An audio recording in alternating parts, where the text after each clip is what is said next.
Yes, everybody, what's up? It's me, Captain Vazquez. As we live action, you already know what it is. Here to bring you yet another Bleach chapter review this week. Now, unfortunately, this is a very short chapter, so it's going to feel like a very short review. So let's get into this. This is Bleach chapter 586, titled The Headless Star 5. Now, you know what? At this point, with all these damn Headless Star chapters, I'm starting to think maybe this is based off the Star Knights that's fighting now. You know, how it's 8 of them. Maybe it's going to go up to the Headless Star 8. Who knows? But anyway. You see the chapter starts out where the last one ends. We get this sweet-ass side panel. You know, Yuma Chika, Ikaku, Hisagi, Byaku, Renchi, and Ruki. You know, they're getting ready to face off against, you know, the 8 Star Knights. And we see Basby, he does something I did in my last review. He did the count. He's like 1, 2, 3, 4, 5, 6. And he realizes that it's not even a full one-on-one match. So he asked the Detroit Quincy, you know, are any of these any of significant importance? Are they part of the special war potential list? And he tells them, none of them. So he's like, oh, the hell with this. And he summons or activates a damn bow gun. And instantly we see Kaku come from behind from the air and he smashes down the ground. Chunks of ground go everywhere. And then we see he dodges out the way. You know, Basby dodges out the way. Get ready to shoot Ikaku, but, you know, he gets frozen. And his arms get frozen. And we see, yes, it's none other than Ruki. And she states to Basby, look, are you hard of hearing? How many times do I have to repeat myself, you know, we're not going to let you get past us and get to Ichigo. Then Ikaku goes on to talk some crazy mess saying, yeah, the only way we're going to get, he says something crazy like the only way we're going to get going is if you all die. So you might as well start dropping like flies now. And Yuma Chika goes on to tell Ikaku like, he's always talking craziness, but yet Yuma Chika is the only one that can understand him. So at that point we see Basby, I'm not surprised, he melts the ice that's wrapped around his hand. And we see Star Knight G goes on to tell Basby like, look, you might as well get this over with quickly and all activate our final holy forms. Basby like, damn, that's not a bad idea. And we see the wings sprout out. And we see they all go to dash at the Soul Reapers. And we see it's a sweep and pattern. We see the Quincy's at the top and Soul Reapers at the bottom. So it cuts to Ichigo. He's making his way towards Juha. And he gets there very quickly. And he screams up to Juha. Juha notices that Ichigo arrives. And Hashwolf, he goes on to stop Ichigo. But of course, he's stopped by Uryu. And then, you know, he shoots the arrow. And he tells Ichigo. Well, Ichigo, he knocks the arrow out the way. And Ichigo, he's finally shocked. Like we see, this is that moment. He's shocked. He's surprised. He's in disbelief. And Uryu tell Ichigo, go home. Like it's not in you to destroy, you know, your majesty. You know, don't throw your life away. And Ichigo, he's asking him repeatedly, what are you doing here? What do you mean? Why are you here? And at that point, Uryu, he does something. What is Lich or Regina. I know it's something German, excuse my pronunciation of it, but it's basically Rain of Light. And we see these massive amount of arrows. We've seen Ichigo do this for Ichigo. We see Uryu do this before, where we see massive amounts of arrows raining down. And right when it's getting ready to hit Ichigo, we see a barrier pops up. And at that point, I'm thinking like, wait a minute, is this something new Ichigo did? But we see it's none other than Orihime, you know, and she's accompanied by Chad. They come from Wakamundo. And we see Uryu, Hashwolf, and Juha. Bam, they leave. Ichigo screams, you know, Uryu, and says to be continued. Basically it. Alright, so let's start from the top with this. First thing first. Basby, when this guy activated that bow gun, alright, what came to mind is because the other day I was playing, you know, Diablo 3, and I have the Demon Hunter class, you know, I have the bow gun. That's what it made me think of. But I thought it was an interesting little spin with the Quincy's because, you know, the Quincy's use bow and arrows. And I like how technically that's not a bow and arrow, but it still incorporates a bow into its weapon, you know, as a bow gun. You know, I did think that was cool. Another thing I liked so much is the way Ikaku just came and attacked him. He didn't sit there and do a back and forth commentary. He didn't wait. He didn't charge up for like 8 chapters. He just went and attacked. I did like that. And then we see Rukia. I don't know why she didn't aim for Basby's head, you know, but she aimed for his hand. Yeah, I know, you know, she was trying to stop him from hitting Ikaku. Maybe that would have killed him or severely damaged him, whatever. But I'd have aimed for his hair. I'd have did a big, massive amount of, like a big ice frozen freezing technique the way she did Grimjow, you know, 2 arcs ago. But with these Star Knights activating their final holy form, and we see Star Knight P, her wings look the silliest. But I noticed, it's hard to tell with it's hard to tell if, you know, he has the little star-shaped halo or his wings activated. But with Pepe, it looks like, I don't know, let me know if y'all see, it looks like he doesn't even activate his. I mean, he's just flying with the rest of the crew. Now, some people may think the Quincy's at the top and the Soul Reapers at the bottom. That may be the actual matchup if you look at it, but I don't think so. Who knows the way it go? Because once they get close enough to each other, then they may start to move around and dodge and just, you know. But one of those Soul Reapers are gonna fight two Quincy's. That's why I can't wait for you. Maybe Byakuya, maybe, but I won't be surprised if Byakuya, like I said, fought Pepe. I won't be surprised. Maybe Renji will take on Na. Who knows? But I'm amped about this.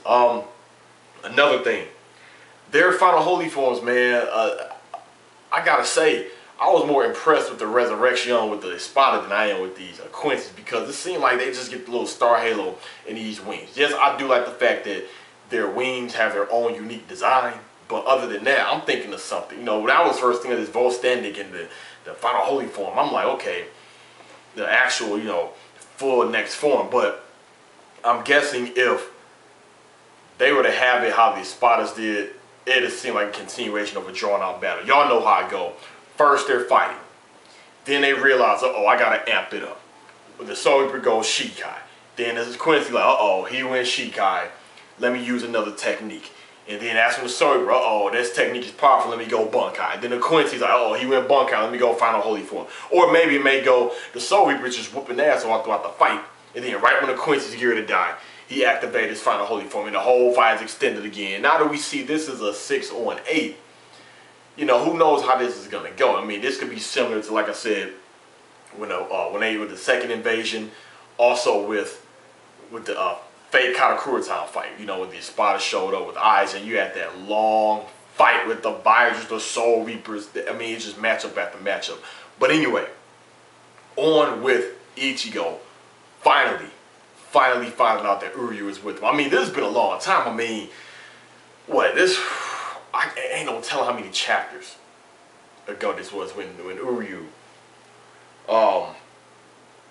we see that he was part of the Vanneries. But the thing is, it's still suspect if he's really there to get revenge for his mother's death, or if he's really officially part of the Quincy. Yeah, Hashwall sniffed him out or called him out, but I mean, who knows what it is. But if he is undercover, then Uryu, he's doing one hell of a job. But if that's the case, let me see. See, Hashwall, he must be hella loyal to Juha, because if that's the case, he'd have brought it to Juha's attention. But maybe he's thinking Juha wouldn't believe me, or maybe Juha would be like, hey, well, he is my true successor, so, oh well, it is what it is.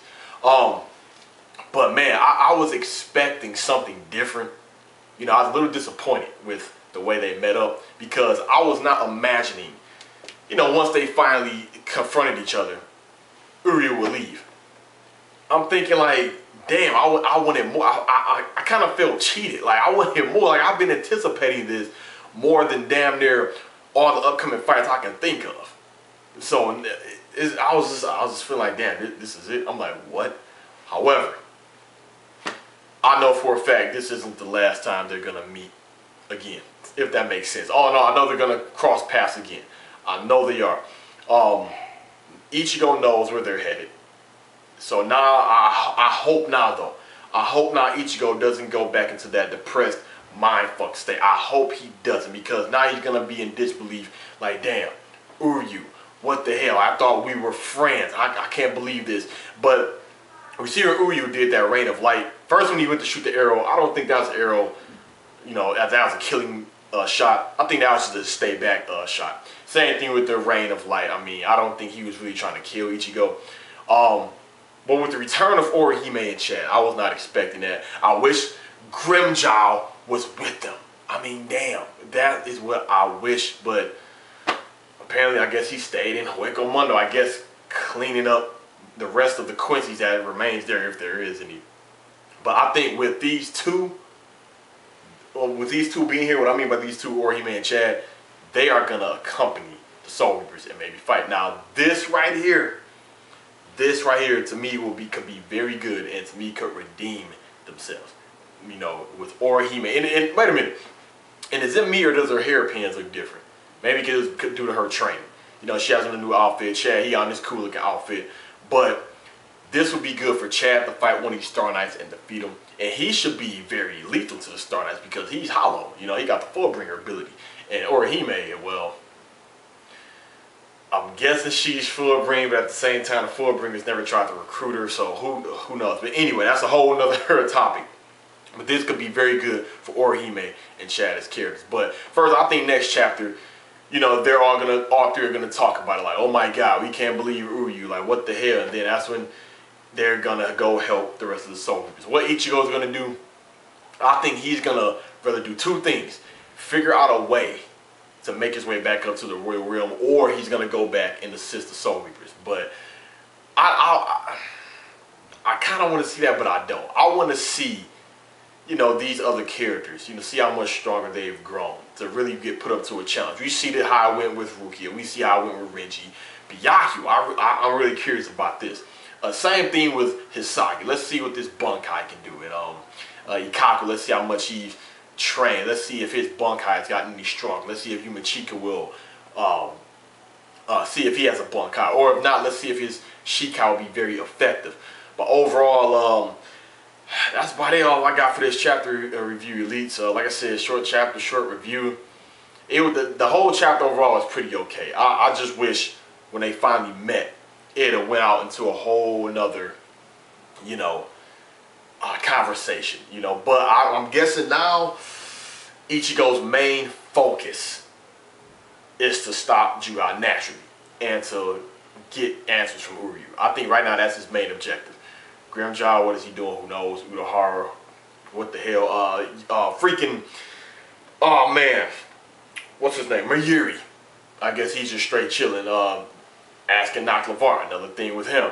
Yachiru, is she dead? Is she alive? Kenpachi, still laid out chilling, looking up in the sky. Oh, who knows? But maybe, what's her name? Usana, she can heal Kenpachi. Who knows? But overall, Elites, I just hope next week we get to see whether a new Star Knight or we get to see someone release a Bunkai. I've never before seen Bunkai, yet alone an upgraded one. So it's me, Captain Vazquez. Give me your thoughts, comments, and concerns. Were you expecting something bigger between Ichigo's and Uryu's meetup, or did you think this is how to go? Not as I say, I'm pretty sure none of you have thought it would have played out like this. But anyway, thanks for watching. See you all next week. Signing out.